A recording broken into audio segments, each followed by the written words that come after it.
a lot of things when it comes to the upcoming school year. So those of you that have kids, you know that you get like questionnaires. Like your teachers will want to know certain things about your children when they're moving into their classroom. It's like a get to know you perspective, but it's from the parents' perspective, which is odd. And of course, growing up in the society, being a part of the society, I always just filled out those questionnaires, you know? It was an assignment given to me, so I filled it out because that was what was expected of me, and I gave it to the teachers. Now, I'm going to go into the perspective of why I don't do that anymore, and please, if you are someone who does those questionnaires, this is for perspective. You didn't do anything wrong, okay? All right, so I want to put that out there because guilt and shame, man, we'll just take anything, especially as a parent, and be like, oh my God, I'm the worst because I do that. So don't do that. That's the first part. I'll go into more in the second part in the comments. So the questionnaire thing specifically, like with Chris, my 14-year-old, all his life, I thought nothing of answering these questionnaires. Again, just what I was supposed to do, society-wise, that's what we do. And to give perspective. And I always was like, you know, Chris got harmed when Chris was a child, so I need to let the teacher know that. Just in case something comes up, the teacher needs to know. So now there's like these expectations put into the teacher's mind about what kind of house Chris comes from, what kind of lifestyle Chris has. I have now put this like glooming shadow over Chris of something that will probably never fucking come up in the classroom. And also, it's not my damn business to tell anybody unless it comes up. I want to go a little bit more into that, I think. Chris, of course, is my oldest, 14 years old, just turned. And if I was to put that foreshadowing thing, which I did, because I was learning and healing and learning perspectives, instead of just letting Chris exist as Chris, your child is a different person at home with you and at school where they exist, just like you're a different person at work or at home. Maybe not completely different, but you know what I mean. Like, you get in work mode or you get in play mode or whatever. By filling out that questionnaire of all this personal information that I thought was so important because my child suffered something and was a victim, I was not letting Chris be his authentic self and enjoy his school year in Chris. So that brings me to my middle child, Amethyst. I share a lot about my healing and learning journey with Amethyst here on TikTok because Amethyst is what people would consider an unruly child, a dark child, a chaotic child, not a manageable child, which is fucking great because they're not a possession. Amethyst is a person, a living, breathing, authentically wonderful, gorgeous, chaotic, crazy bitch. Love them. But talk about learning perspectives and healings with Amethyst.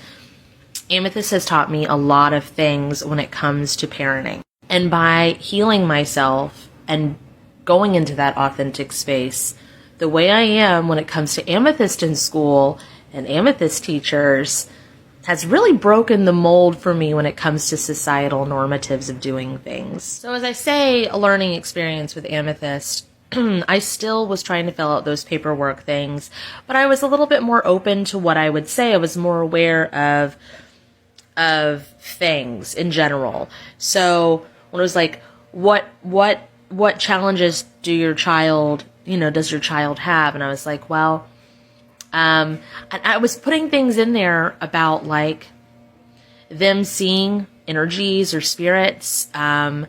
If they talk about this, like this is what they mean by it.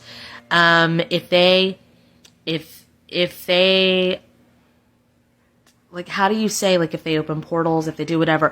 I was trying to fit who Amethyst was into a societal bubble that made sense and can also give explanation to help the teacher if the topic ever came up, which, yeah, about that. But as I was trying to fit Amethyst and all of their splendor and glory and their chaos and their spiritual abilities into a manageable bubble, societal bubble that fit and also would like explain weird things if they came up, I was completely discrediting the fact that Amethyst is so talented and so authentic that Amethyst can manipulate the fuck and change into human. They don't need an explanation. They're not just gonna turn into some like poof, time traveling, blah, blah, blah, out in school. Because they don't want to. They know how to mask in a way that feels comfortable for them. They know how to adapt to their situation. They are a master energy manipulator, and I was putting them in a box, in a bubble. So my perspective on things started to switch a lot. There's other things involved in all of this process, this learning, this growing, this separation of state, church, and family, that I want to throw in here. Like, I didn't talk to my children about my spiritual beliefs because I didn't want anybody to force their religion onto my children, including myself. But I realized when I didn't talk about that stuff, other people were sharing their religion. So my kids had no idea what I was talking about. And it turns out that the stuff that they were experiencing was the stuff that I was experiencing. So we could actually talk about it and do it together without the expectation that they had to. I also used to be really big on not listening to cuss words. Yes, me. Motherfucking me. I would turn the volume down, and even, like, this song when Chris was little was like, I'm sexy and I know it. Chris would be in the back being like, I'm happy and I know it. I'm pretty and I know it. And I'd be like, that's my kid. That's my child. So as I started to grow and change and heal as a parent and break away from what society viewed as right or wrong, I stopped making my kids say please and thank you. Instead, I just said please and thank you. When I go up to the register to purchase something, I ask the person at the register if they'd like a snack or a drink. My kids now do that too. Is it an expectation? No. They just are able to see the energy and feel the energy of what makes people feel good, what makes people feel like shit, how do people react, what happens if you slip up and say a cuss word to an adult. You're probably going to get in trouble. Is it because it's inherently bad or because there's rules and regulations and the adult likes to be the one in charge? They can learn that stuff on their own. They don't need me monitoring and like telling them yes or no or good or bad. All of this, there's way more. I could go into tons. I do on my YouTube series, Raising Magical Kids. I go into a lot of this. But adding all of that in, through that learning process of what I needed to heal and break free of and feel what works, I noticed the behavior of myself and my kids and our relationship as an entity itself, its behavior, how it adapted and changed when I started treating my children as people and not things that it was my responsibility to teach, things that it was my responsibility to apologize for, to give expectations for, to prepare people for. Instead of worrying if people were going to judge us, I just started living authentically. Okay, so this comes to me talking about Amethyst in 3rd grade when it came to homework.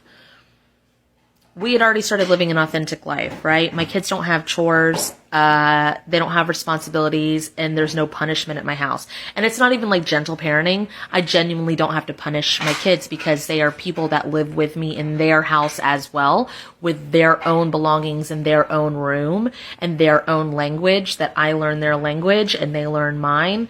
They are people that I share my life with. They are not beneath me, below me, and yeah, that's a whole nother topic. But anyway, so bringing it back to the school subject, when it came to Amethyst last year, not really doing homework. The teacher wanted me to sit with Amethyst and do homework 15 minutes a day. Sit with your child. This is 3rd grade, by the way.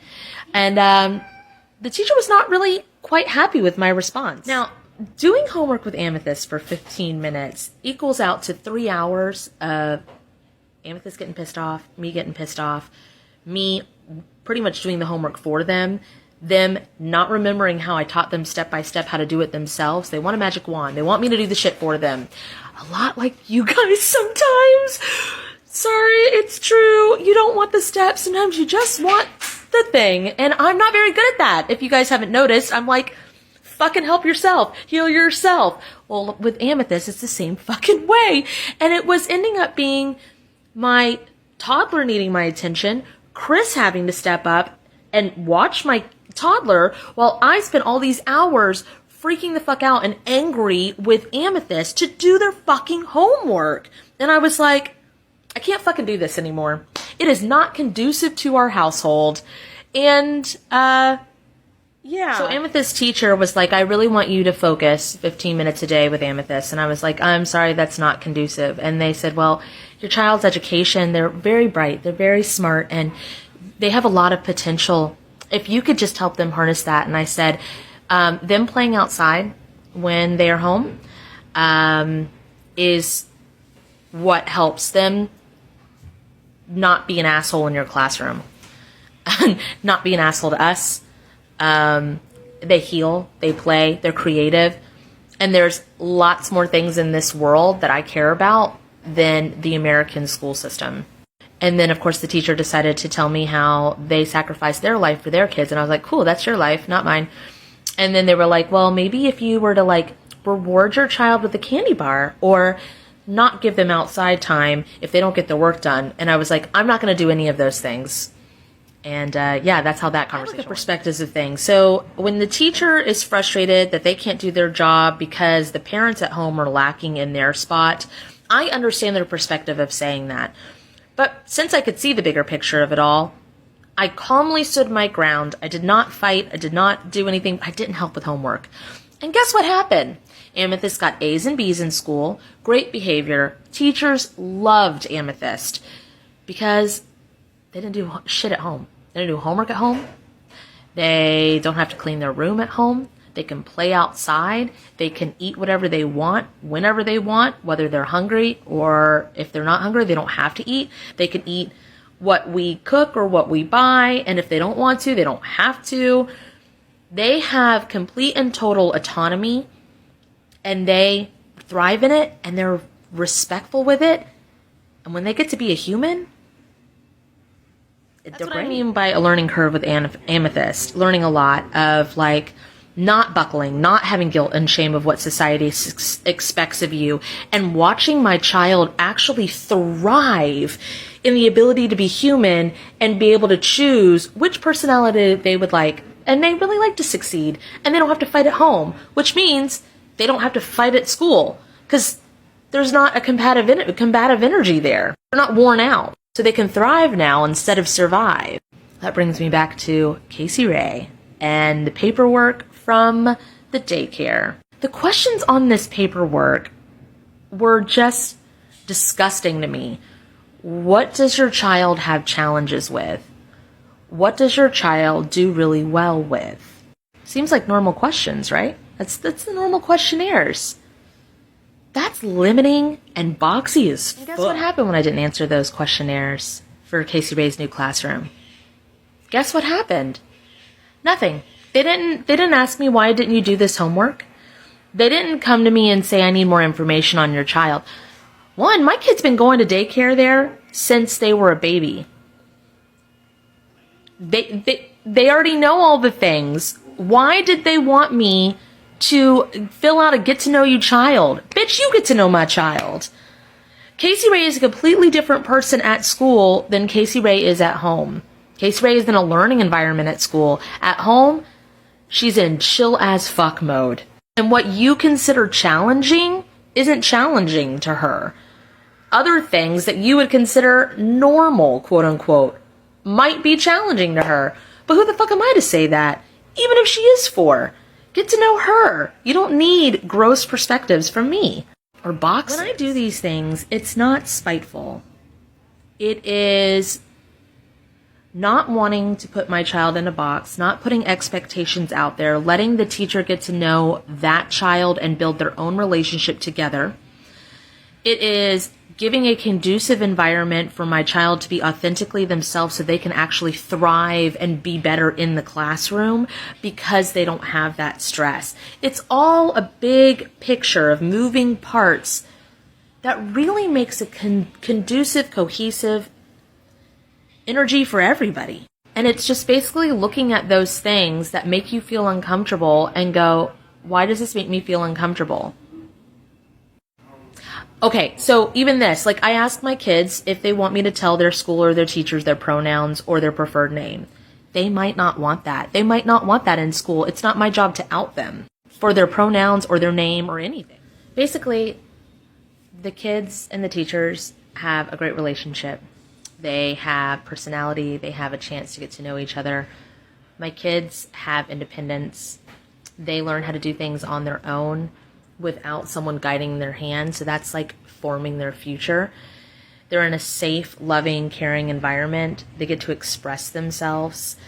There's no expectations when it comes to them. There's real, in-the-moment conversations about a person and how I take things versus a person and how they take things versus what their school expects of them versus do you want to do that or do you not want to do that? Like my older child who had the older version of me has to adapt a little bit more through life and decide, yo, bro, you want to get good grades or you want to go to summer school? What do you want to do for right now? Conversations like that. I highly, highly, highly, highly, highly recommend my fear/matrix cord removal healing video on my YouTube. There's a quick click to it in my link tree. Okay, bye.